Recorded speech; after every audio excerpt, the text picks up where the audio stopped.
welcome to the CNN 7 o'clock news. I'm Ben True. Today, horrible news in the Middle East as ISIS has killed a special operative Navy SEAL, Charles Keating IV. ISIS, the Islamic State of Iraq and Syria, is a terrorist nation born from another infamous group, Al-Qaeda, who was responsible for the 9/11 bombings. ISIS now controls large parts of Syria and Iraq, including the major cities of Raqqa, Mosul, and Falah.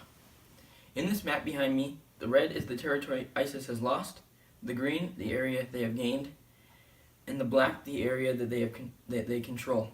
The Syrian army has been fighting to take back this land and has been successful in regaining small towns along ISIS supply routes.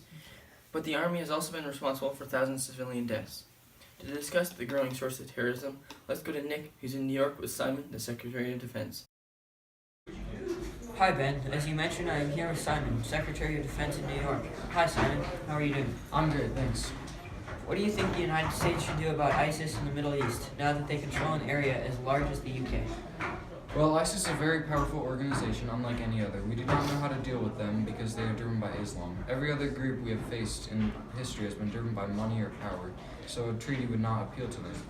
Because ISIS does not want money or power as a final goal, we cannot negotiate with them, and they continue to kill innocent people, including 2,098 in Syria this year. Because of this, we should drop poisonous gases all across the territory, having the same effect as a nuclear blast without the fallout a bomb would have. It is extreme and very unlike the people of my country, but it must be done to avoid the political and social fallout that a war would have. The UN would step in immediately and take control of the area. ISIS must be stopped in order to restore the balance of power in the Middle East. Okay, and what about the civilian casualties in a plan like that? Millions of children and innocent citizens would be killed. The price is worth the end result. The most dangerous and mysterious organization in the world taken out at the cost of a mere few million people. It is definitely worth it. And that is just one of the many possible solutions to the ISIS problem in the Middle East. You heard it straight from Simon, the Secretary of Defense. To kill ISIS, we must use lethal gas that covers the entire Middle East and disregard the casualties. Back to you in the studio, Ben. Yes, thanks, Nick. However, as Nick mentioned, there are many proposed solutions when dealing with ISIS, as almost all of them are more peaceful than the idea just proposed. To see more on the ISIS crisis, let's go to Kyle, a CNN reporter in Syria. Thanks, Ben. We have just received some new images from inside ISIS's borders. Let's take a look. ISIS, as shown on your screen, is now the most dangerous terrorist organization on the planet. We, the developed countries of the world, need to deal with them in an effective way. What I think we should do is make a treaty with them, give them land and power in the global economy. Let them live in peace in their own community. Then we should send operatives into that community and attempt to understand the religion of Islam. Then we will truly know if the driving force behind ISIS is Islam or power.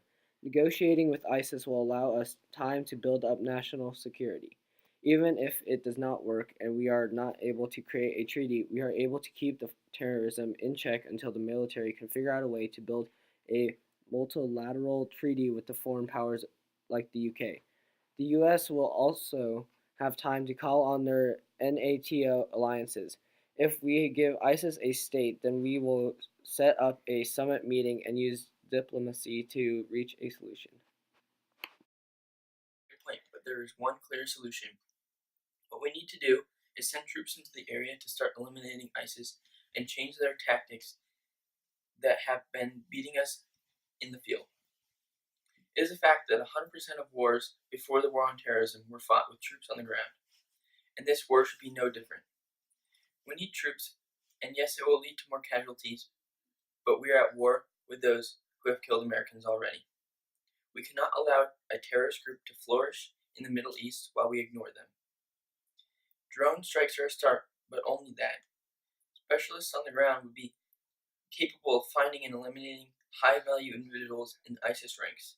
We could get their organization to crumble around them, cut off the head of the snake. The rest would fall into place as the top of the chain of command is eliminated. However, this needs to be done in joint effort with the countries in the Middle East. Then they will know how to build an army and use it after we pull our troops out. America, Obama, Trump, Clinton, and Sanders. Please take this into consideration in your voting or in your campaign. Until next time, America, thanks for watching.